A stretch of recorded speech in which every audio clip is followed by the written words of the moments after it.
Welcome to Mirror Domains, and this is a movie review for Avatar Fire and Ash, coming in at 67% on the tomato meter, 91 by the audience. That means this is a people pleaser, and indeed it is. My initial reaction out of the theater is that James Cameron once again brings us to the world of Pandora, and the visuals are the standout, 100%.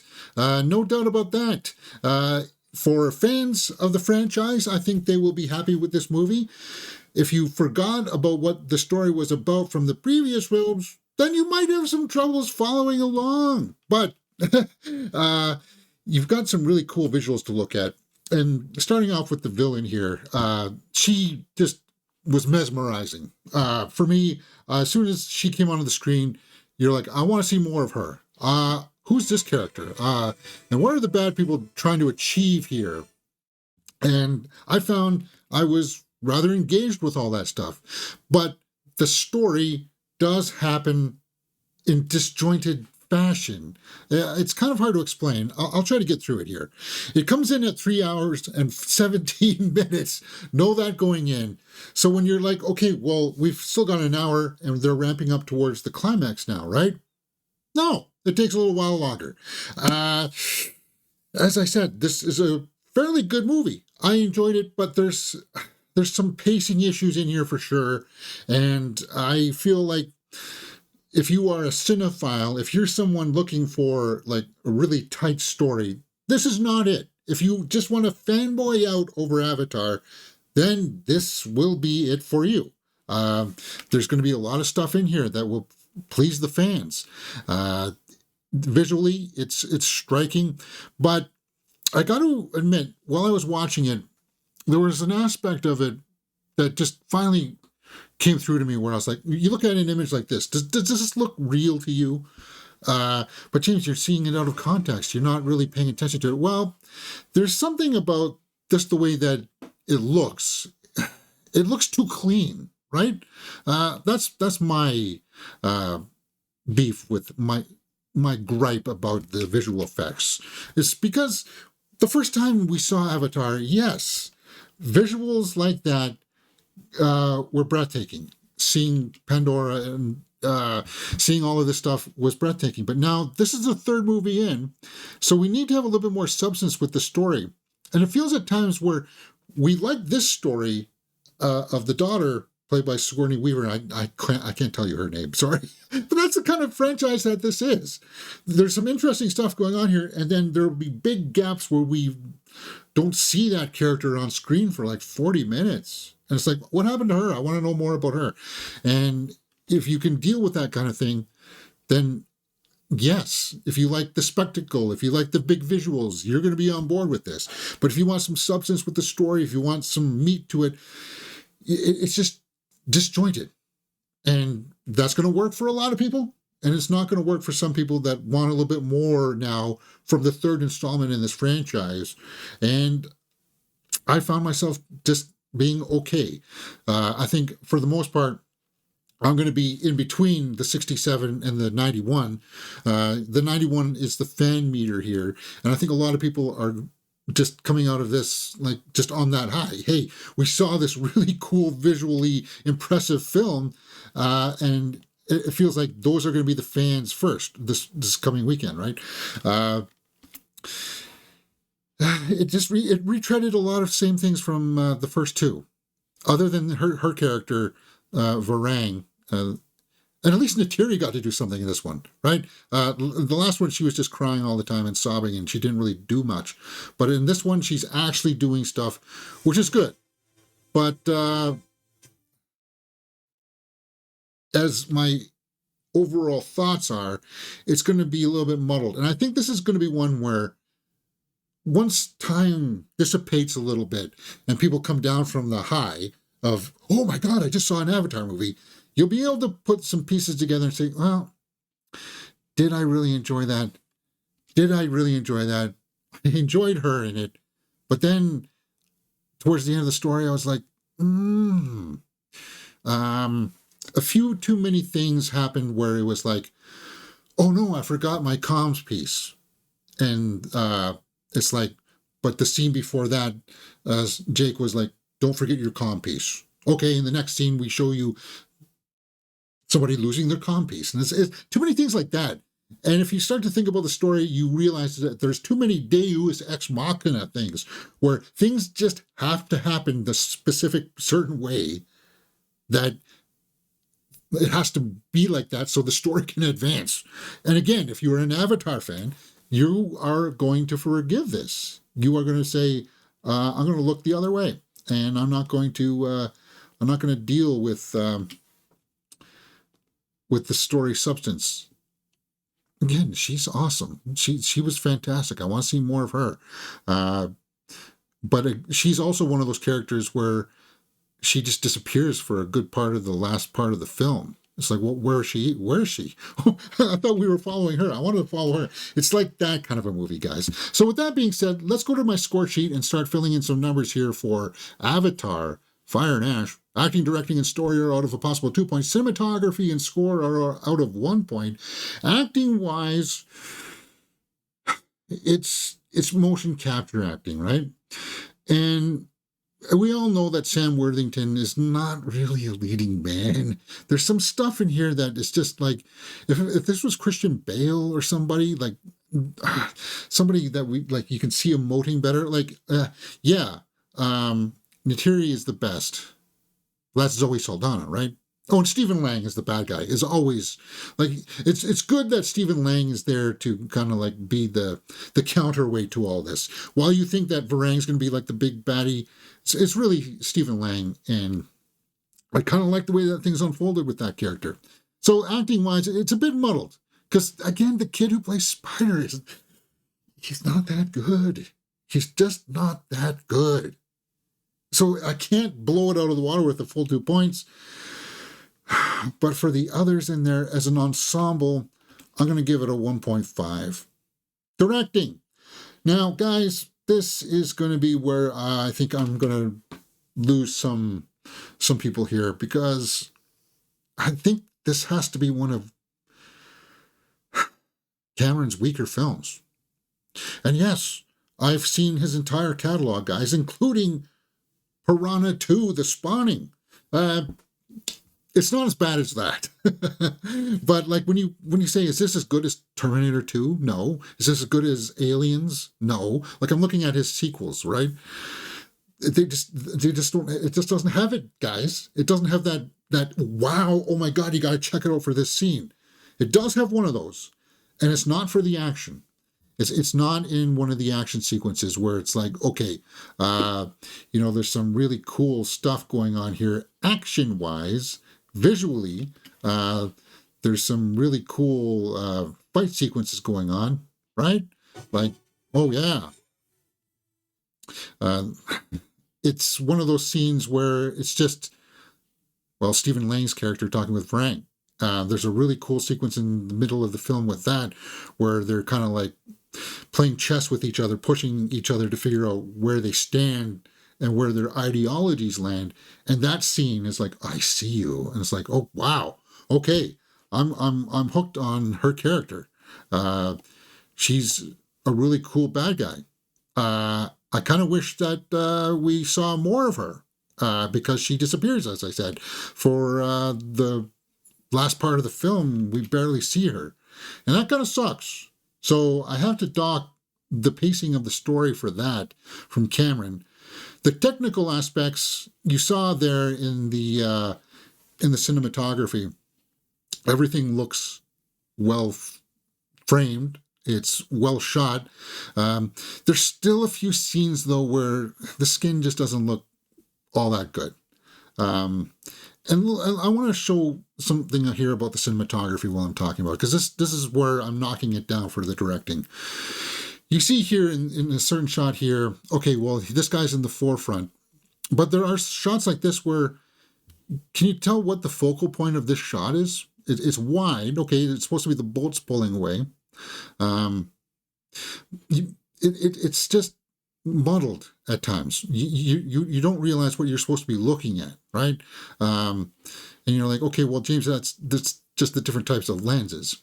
Okay, I understand that. But it suffers from everything just looking too clean, too in focus. You ever watched one of those essays about why modern movies look so clean and how to fix them? It's because it's digital, right? Avatar is a digital film, and they use techniques in that where it's just like, okay, well, if everything is so sharp and clean, then it doesn't look all that real. And there's like these really good essays out there. I'll give a shout out to tomorrow's filmmakers, where he did this whole essay about lighting and focus and stuff, and why the newer films just, they're not living it up to expectations, right? They're not dirtying up the frame where it's like it doesn't feel like Avatar, like you could actually sense that they're getting dirty. And when they're on sand or rushing through the forest, they just don't get dirty. Everything is so clean and polished. It doesn't feel tangible. And that's a minor gripe, and that's going to be a gripe that people will disagree with, because they'll be like, but James, the visuals. But you don't feel like there's any kind of bounce to her, right? You don't feel like you can actually reach out and touch her. And you're like, well, you're not seeing an emotion, James. You have to see it on the big screen. Well, I did see it on the big screen. It's like, see, look at the difference in here in his skin, Spider's skin, and then Stephen Lang's character here. It's just, it doesn't have that same weight. The computers, as good as it is, the computers just don't have that weight of the skin down yet. And I know Cameron will say that, yes, these are groundbreaking visual effects, and while they are impressive, I feel like it's now working to the detriment of the films. So for that's why I'm sorry for the long explanation on that. But that's why I'm giving directing a 1 point. There's lots of James Cameron shining through this. The way that he frames certain shots, the way you get to see some things from these really cool angles. It's shouting Cameron. And that's why I'm like, I really want to see him go back and do live action stuff. Because, face it, guys, it's 98% CG. It's a cartoon. And while the visuals are impressive, the technical aspects, it's a cartoon. It's all done in the computer. And you'd be like, well, no, James, he shot it all on motion capture and you don't understand it. But guys, it's being processed by the computer, guys. But you don't understand how that works, James. Of course they have to animate it. Well, guys, you're still not getting it. It's just, it doesn't feel real, right? Anyway, story-wise, a lot of people will complain about this part of the story because that pacing issue in there. And I think I will have to agree with that, because it does feel disjointed, where we just get going with one story and then you lose these characters for a while on the screen, and that's going to put people off. I liked the way they were going with the fire people. I really did. But then it got back into the military thing, and it was just like, they're coming to destroy us all. We got to have one big last battle.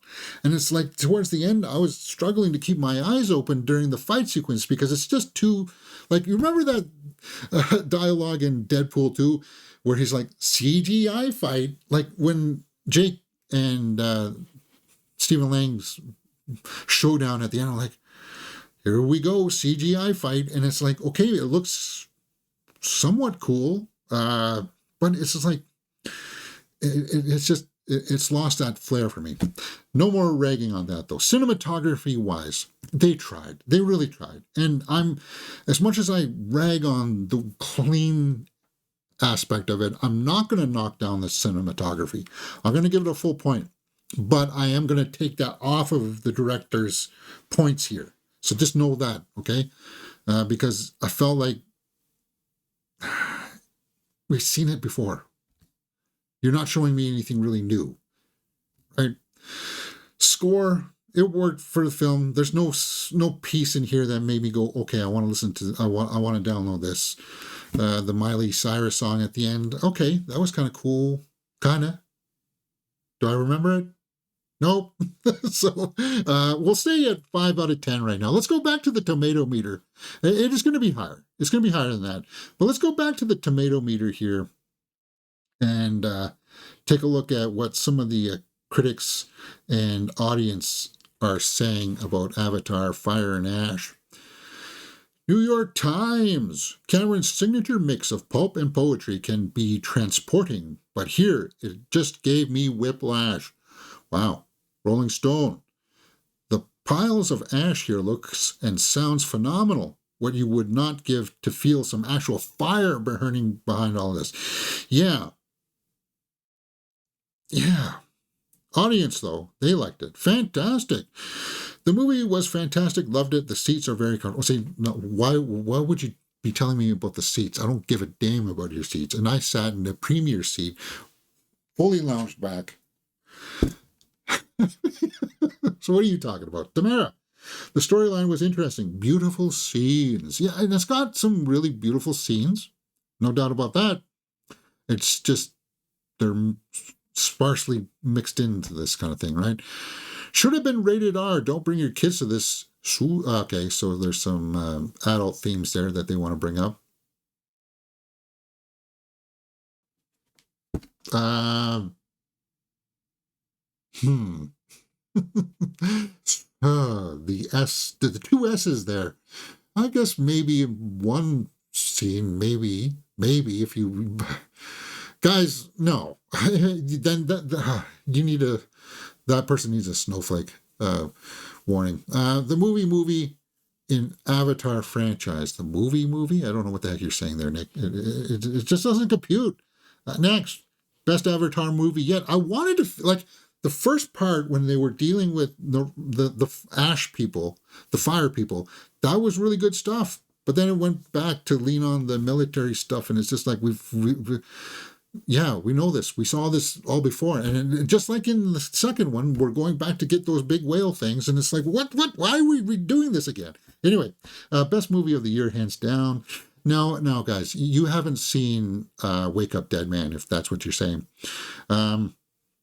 If you want to see a really well-crafted, well-written, well-dialogue delivery movie, watch Wake Up Dead Man, because that is it's a masterpiece.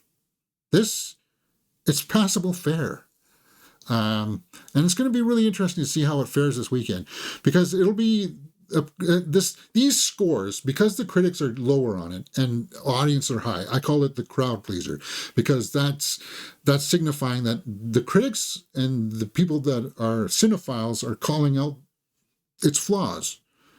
But like the casual fans, the people out there, they don't want to hear this kind of an analysis. They just want to say, I saw bright lights, I saw flashy lights, and I was mesmerized. I was going, wow, oh my God, that looks fantastic. Oh, ooh. And indeed, it does have that quality to it, but it doesn't have that roller coaster ride, right? It doesn't have that feeling of like, this should have been like if you were to ask me if it felt like Return of the King. No. If it does it feel like Return of the Jedi? No. Does it feel like Revenge of the Sith? No. It doesn't have that epic quality to the third film. You could tell that they were trying to close things off, but it felt like it was trying to close things off so quickly. It was kind of like, oh, we only got 30 minutes left, and here the bad guys are fighting. Okay, the bad guy loses, and now they're saying, oh, it's so nice and happy to be alive, and we should be thankful for everything on the planet. And you said that last movie. Anyway, you get the vibe here. So you see my gripes. Are there any notable critics here that I want to take a look at? Matt Donato. It's not that the performers cannot convey emotions through motion capture techniques, but rather that the stories around them do not enable grand moments of resilience or tragedy. Yeah, because there is some themes here. There are some pieces in play with Stephen Lang's character and the son, Spider, the human son, that show some, that had the potential for some real conflict, but you didn't lean into those, James Cameron. You just wanted to show us underwater CGI swimmers for some reason. Because we know he's passionate about underwater things. Jeremy Johns, this movie is equal parts visually impressive, but also thematically disappointing. Again, there's some really cool stuff in here with ideas. It's just, it wasn't the best executed film.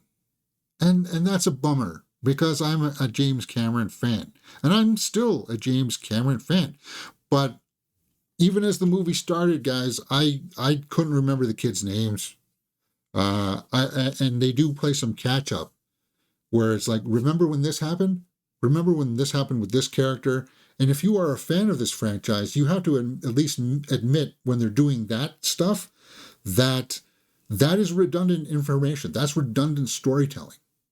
You know that all stuff. So why are they retelling it to you now? They're retelling it to you now because for people like me that totally forgot about what was going on, right? If the other ones were really good, I should know. Like, did I forget who C-3PO and R2-D2 were in Return of the Jedi? Did I forget who Aragorn was in Return of the King? But James, these movies are not that epic. Well, they make billions of dollars for some reason. And I don't know why. I do not know why. I don't know why. It's a paradox for me. I do want a poster of her on my wall. I like her headdress. I like the use of color. And if we go back to the universe somehow, yeah, I want to see more of that. But let's wrap this up. I've rambled on long enough. Let's see where we land score-wise for our final analysis of Avatar, Fire and Ash. Watchability factors out at 2 points. Well, if you're a fan of the franchise, you won't watch it again, right? And if you want to see it in different formats from the IMAX, or if you are curious about the Avengers Doomsday teasers, don't, guys. Oh God, those teasers were so it was so bad, because it's just like, it's what, a 50-second piece. 40 seconds of it is just people walking on stairs. You don't get to see a face, and then it finally pans up and you see Steve Rogers, and then it goes black and it says Steve Rogers will return in Avengers Doomsday. And it's like, that's what you think will get us hyped? No. No. And then there's going to be another one for Thor and some other characters in the next couple of weeks. And it's like, guys, that's some bad marketing. But anyway, I digress. Watchability factor. I would watch this again, though, when it's on digital. Because I really like the Varang character, and I want to see more of her. I just want to watch that scene again of her and Quartz or whatever, just jockeying for, like, are you strong? Do you have the conviction to destroy this planet, kind of thing? I like that part. Like, that inspired me. But 6.5 out of 10 for Avatar, Fire and Ash. Yeah. Sorry, guys. That's pretty much where I land. 6.5. Is that the same as the critics? Oh, wow. It is. And I thought it would be a little bit higher, because the critics are 67, so I'm actually just a little bit lower. But I'm in that wheelhouse. All right, guys. I know it's not what you really wanted to hear, and despite me saying that I liked it, I did like it. But I said that about Way of Water, and I haven't gone back to watch Way of Water yet. So, will I go back and watch Fire and Ash? When it's streaming on Disney Plus, maybe we can. All right, guys, let me know what you thought about it in the comments below, and we will talk about it. You're watching Mirror Domains.